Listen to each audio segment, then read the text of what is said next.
Bismillahirrahmanirrahim. Assalamualaikum warahmatullahi wabarakatuh. Berjumpa lagi dengan mata pelajaran sosiologi. Kali ini kita akan membahas mengenai kelanjutan dari materi sebelumnya, yaitu identitas sosial dan tindakan sosial. Nah, oleh karena itu silakan kalian simak baik-baik. Nah, bila perlu kalian tulis juga di buku catatan. Saya tidak akan memberikan PDF ataupun Word-nya ataupun PowerPoint-nya, karena Bapak ingin melihat sejauh mana kemandirian kalian, daya tangkap kalian dalam mewujudkan profil pelajar Pancasila. Oleh karena itu silakan apa yang kalian dengar, apa yang kalian lihat, kalian tulis dengan baik di buku catatan kalian. Terima kasih dan selamat menyaksikan. Nah, yang pertama adalah identitas sosial. Sebelum kita mengetahui identitas sosial, apa yang kalian bayangkan, apa yang ada di benak kalian saat kalian mendengar kata identitas? Nah, mungkin kebanyakan dari kalian akan menggambarkan, oh iya Pak, KTP, oh iya Pak, akte, oh iya Pak, SIM. Nah, benar, itu merupakan salah satu identitas kalian. Jadi, identitas itu adalah sesuatu yang menggambarkan keunikan atau ciri khas kalian yang membedakan kalian dengan orang lain. Ya kan, gak mungkin KTP kalian sama dengan orang lain. Jangankan dengan orang lain, dengan anggota keluarga serumah pun pasti KTP kalian itu pasti beda dari nomornya, dari namanya. Nah, begitupun dengan identitas sosial. Secara umum, identitas sosial itu adalah keterlibatan atau keterkaitan dari adanya seseorang yang memiliki pengetahuan dalam kelompoknya, sehingga timbul rasa kebersamaan, rasa empati, rasa saling memiliki, yang nantinya akan membedakan kalian dengan kelompok yang lain atau kelompok sosial yang lain. Dengan kata lain, identitas sosial ini ditentukan oleh kelompok sosial kalian masing-masing, oleh lingkungan kalian masing-masing. Tentu setiap orang, setiap individu atau setiap masyarakat memiliki identitas sosial yang berbeda-beda. Misalnya, identitas sosial di Semanda yaitu terkenal dengan kedisiplinannya. Identitas sosial di Semanda terkenal dengan aturannya. Atau identitas sosial di Semanda dikenal dengan Semanda sebentar lagi mau bikin kolam renang. Nah, itu juga merupakan salah satu contoh dari identitas sosial. Nah, karena itu identitas sosial ini sangat berperan penting dalam menunjukkan bahwa dia itu memiliki karakter yang berbeda dengan kelompok ataupun masyarakat yang lainnya. Seperti itu singkatnya identitas sosial. Bagaimana sih pengertian identitas sosial dari para ahli? Yang pertama itu menurut Hock dan Abram pada tahun 1990. Hock dan Abram ini menyatakan bahwa identitas sosial itu merupakan keterkaitan atau keterlibatan antara satu anggota kelompok sosial dengan anggota yang lainnya. Meskipun, nah ini perlu digarisbawahi, meskipun antar anggota tersebut tidak memiliki hubungan personal yang dekat, dalam hal ini seperti hubungan keluarga, saudara, misalnya kerabat dekat dan lain sebagainya. Jadi menurut Hock dan Abram ini, identitas sosial itu nggak harus selalu dekat, nggak harus selalu kenal.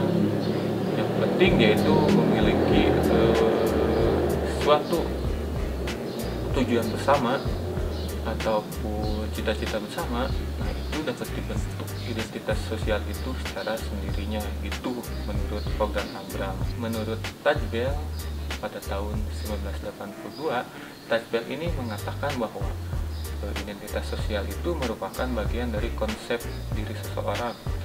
Jadi kalau kalian memiliki konsep dalam hidup kalian, berarti kalian sudah mengilhami pengertian identitas sosial dari Tajbel ini. konsep diri ini diwujudkan dalam suatu tindakan sosial. Nanti kita akan bahas setelah ini ya. Nah, itu pengertian identitas sosial menurut Tajek. Dan yang terakhir, menurut Barker tahun 2004, dia mengatakan bahwa identitas sosial itu adalah bagaimana kamu memiliki persamaan ataupun perbedaan dengan orang lain. Nah, kamu misalnya memiliki persamaan apa dengan si A, memiliki perbedaan apa dengan si A, dan itu akan menjadi suatu keunikan yang tersendiri, suatu hal yang akan membedakan kamu dengan orang lainnya.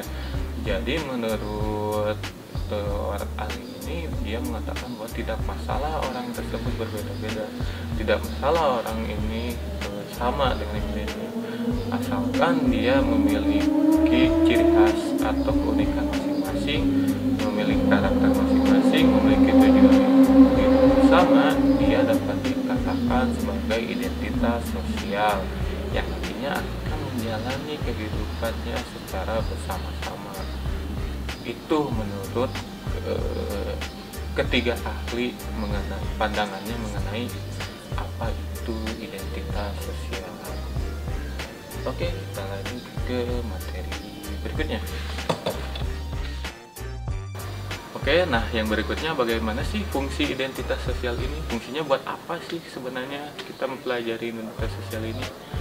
Nah, fungsi identitas sosial itu hanya ada satu, yaitu untuk menemukan jati diri individu, untuk menemukan karakter individu, untuk menentukan kepribadian dari individu itu sendiri. Jadi di mana tempatnya individu itu berkembang, dimanapun tempatnya individu itu menyampaikan atau menyalurkan bakatnya, nah di situ pula dia sedang mengembangkan jati dirinya, dia sedang menemukan jati dirinya. Nah, hal itu merupakan tujuan utama diadakannya atau adanya identitas sosial itu sendiri. Misalnya Fahri, dia mengikuti salah satu ekskul di sekolah, yaitu ekskul basket, karena dia merasa passionnya ya dia jago basket, dia senang dengan basket sejak dulu. Nah, kemudian dia mengikuti ekskul basket di Semanda, namanya itu Berada kalau di SMA 2. Nah, dia menemukan nih jati dirinya di sana, dia bisa memberikan prestasi bagi sekolah, bagi orang tuanya, bagi gurunya. Oh, ternyata emang jati diri dia adalah di basket, karakter dia adalah di basket, dia potensinya ada di basket. Nah, itu merupakan fungsi utama dari identitas sosial. Yang berikutnya adalah karakteristik dari identitas sosial itu sendiri. Bagaimana sih seseorang itu dikatakan dia sudah menjalankan atau dapat dikatakan identitas sosialnya itu sudah tercapai? Nah, menurut Jenkins tahun 2008, karakteristik identitas sosial itu teman-teman ada 3.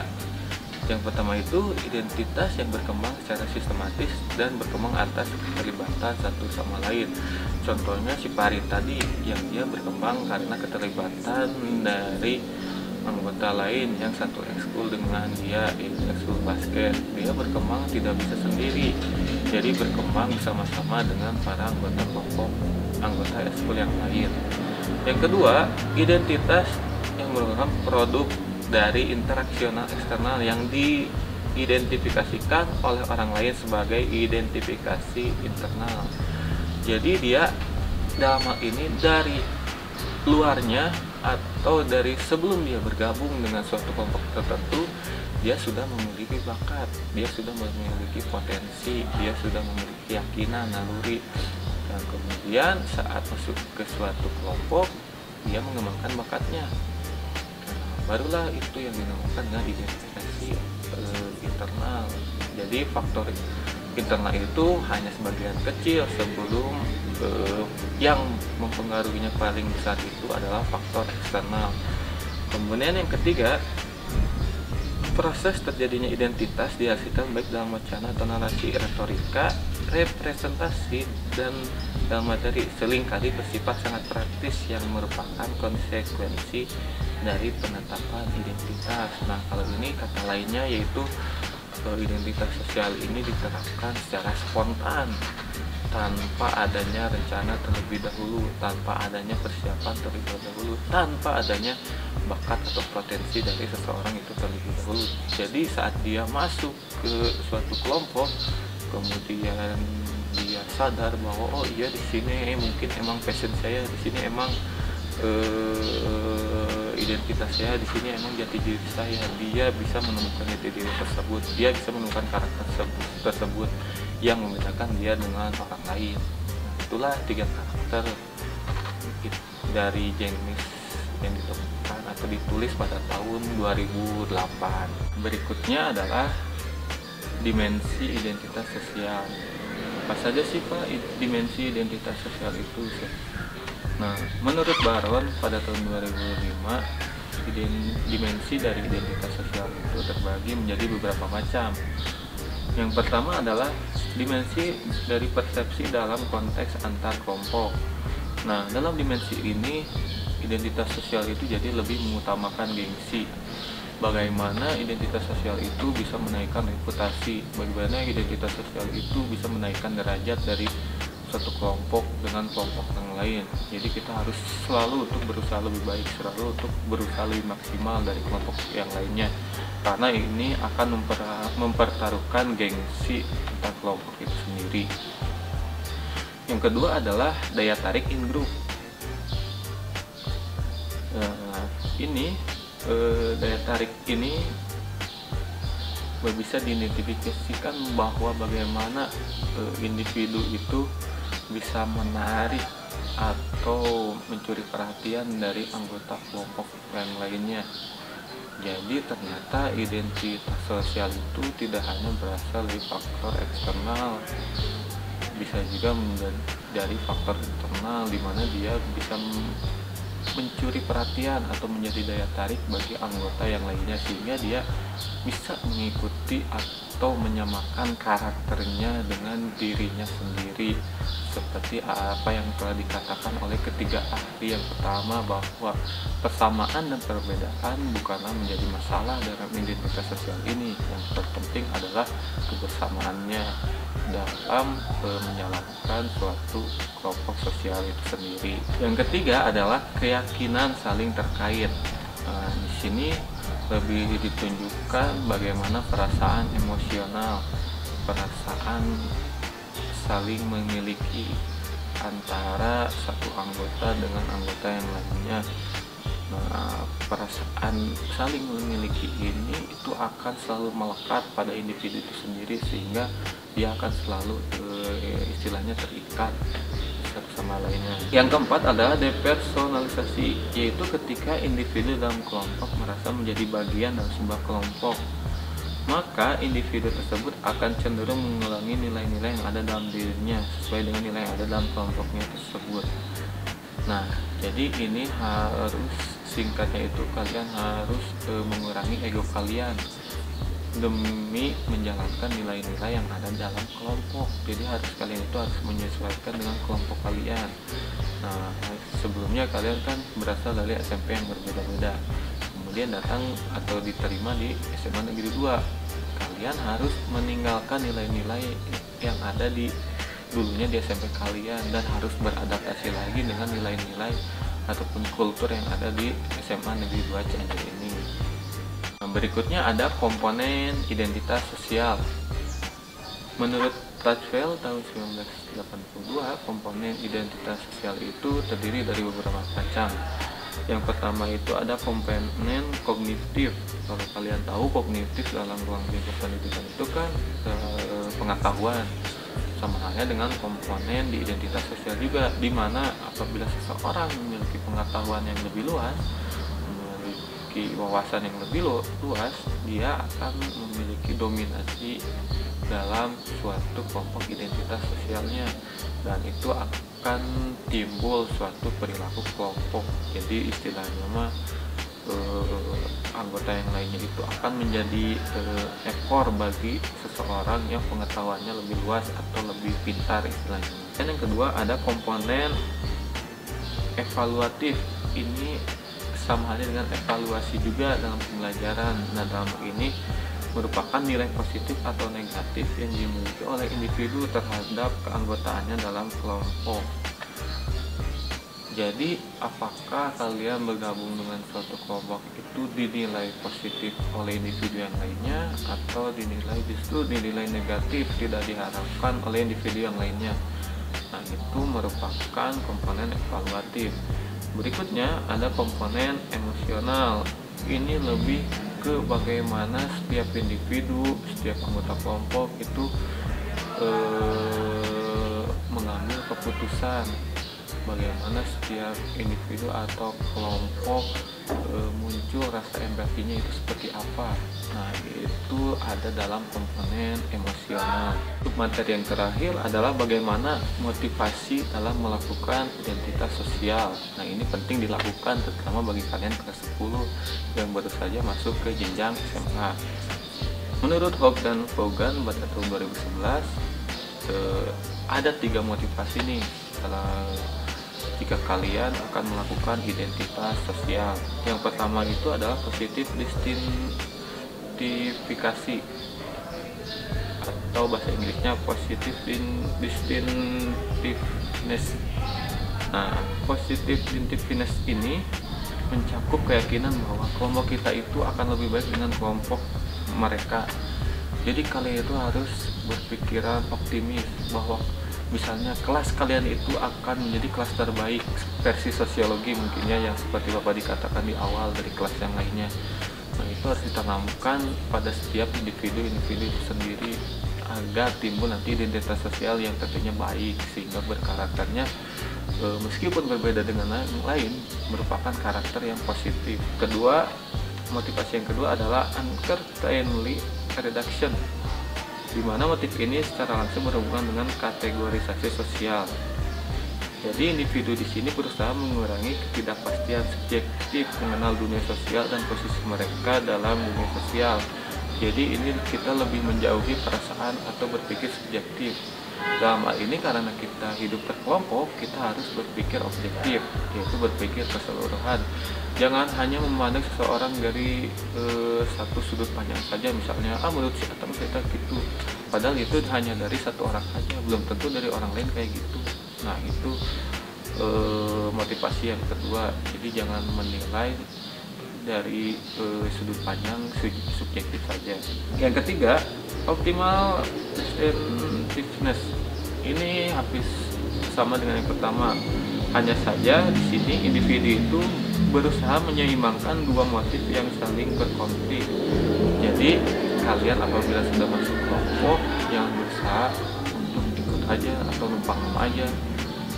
Nah, apabila ada masalah juga kalian harus ikut serta berpartisipasi untuk memecahkan masalah tersebut, untuk memecahkan konflik tersebut agar tidak berlarut-larut, agar tidak berkepanjangan. Jadi kalian harus berperan aktif, jangan diam aja. Ada yang teman kalian yang berantem, ya ada biarin aja, kamu udah gitu. Nah, jangan seperti itu. Nah, teman-teman, itulah materi mengenai identitas sosial. Berikutnya satu lagi kita akan bahas tindak lanjut dari identitas sosial nih. Intinya identitas sosial itu akan berlanjut kepada tindakan sosialnya seperti apa. Itu jangan kemana, kita lanjut ke materi tindakan sosial. Gitu. Oke, yang berikutnya kita akan membahas mengenai tindakan sosial. Tindakan sosial ini merupakan tindak lanjut apabila kalian sudah menemukan jati diri kalian pada saat melakukan identitas sosial. Nah, tindakan sosial ini dibagi menjadi 4. Sebelumnya ini sudah pernah dibahas pada materi sebelumnya ya. Namun Bapak akan perjelas lagi karena ini masuk ke dalam indikator dalam capaian pembelajaran. Nah, tindakan sosial yang pertama itu adalah tindakan sosial tradisional, di mana tindakan sosial tradisional ini tindakan yang sering kalian lakukan atau yang rutin dilaksanakan. Contohnya itu adalah saat kalian melakukan mudik lebaran, atau pada saat kalian tidur, atau saat kalian makan, saat kalian ke sekolah, atau saat kalian BDR. Nah, itu merupakan tindakan tradisional. Yang kedua merupakan tindakan afektif. Tindakan afektif ini adalah tindakan sosial yang didasarkan atas perasaan emosional dan biasanya dilakukan secara spontan. Contohnya, saat kalian memenangkan giveaway ikoi-ikoyan, padahal kalian, bang, saya pengen beli HP baru karena gak kuat RAM-nya untuk BDR, langsung di-TF oleh Arif Muhammad 5 juta untuk beli HP. Kalian langsung sujud syukur, langsung sedih, langsung nangis, langsung bahagia bahwa kalian dapat TF-an dari seorang Arif Muhammad untuk beli HP baru. Dan itu merupakan tindakan afektif karena didasarkan atas perasaan emosional. Yang ketiga adalah tindakan rasional instrumental. Tindakan sosial ini didasarkan atas cara-cara kalian untuk mencapai tujuan tertentu. Jadi kalian itu ingin ada tujuan nih, nah caranya itu harus seperti apa?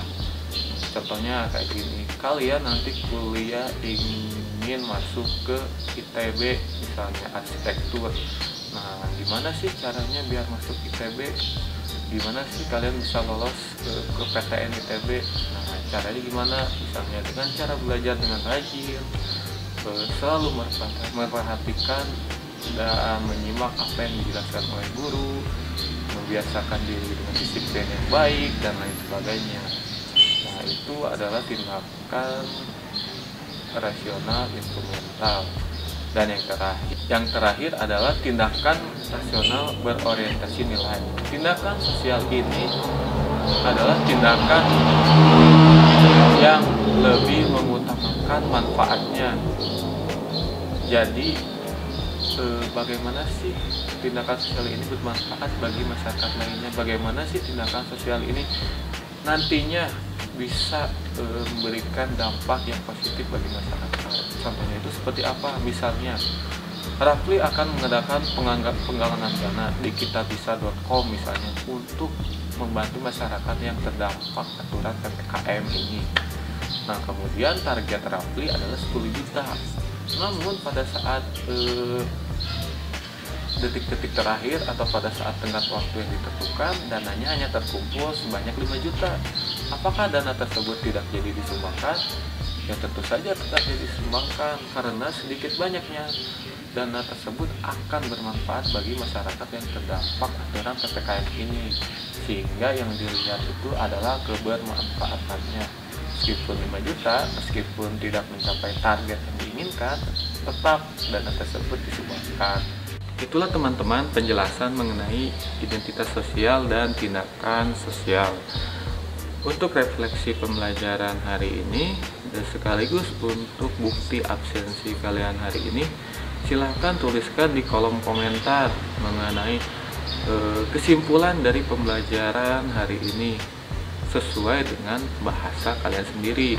Nah, karena komentar ini dapat dilihat juga oleh kelas lain, oleh karena itu jangan sama komentarnya, jangan kopas komentarnya dengan dari teman kalian. Itu akan ketahuan nanti. Nah, kalau ketahuan kopas berarti absensinya tidak akan berlaku dan oleh Bapak nanti akan Bapak apakan. Nah, kemudian nanti komentar paling menarik akan Bapak sematkan dan itu akan mendapat poin plus 2.